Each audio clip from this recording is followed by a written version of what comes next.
when do people feel compelled then to step in during an emergencies? And when do they remain passive bystanders? I mean, does it depend on the situation, or does it all boil down to the person you are individually? Are you a person who is willing to help, then you'll step in? It would be a combination. If you look at the danger being apparent and is very real, and you have the capacity and the ability, sometimes it could be a reflex situation. So for instance, if you see someone about to fall off the escalator, this has happened even in my own situation where my son, he was only 10. He went to stop that person even though he knows that he may not be able to actually carry that person. But he went quickly and he stopped. In Singapore, we have all these migrant workers who come in and help in a situation where there's fire, in a situation where there is traffic accidents. A sinkhole, right? Yeah, and they come in almost immediately. A lot of my students tend to be from the home team, for instance, and they have the ability. They are firefighters, they work in the prison setting, they are police officers. So in this kind of situation, they know exactly what to do. So I think it's a matter of like, if you have a doctor on board, even in the plane situation, they will come in and help. So I would think it's more of both, whether they actually think that this danger is real and they can contribute and they can stop or prevent or help. The other bit is also about where they're coming from in the context of their background and all. I absolutely agree with her.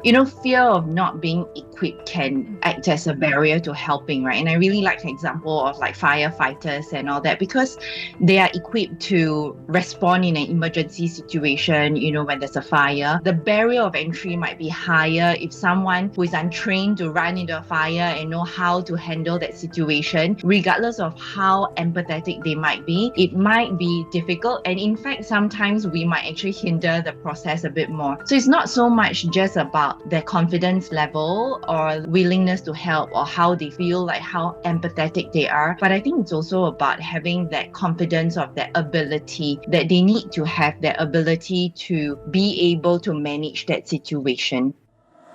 Money FM 89.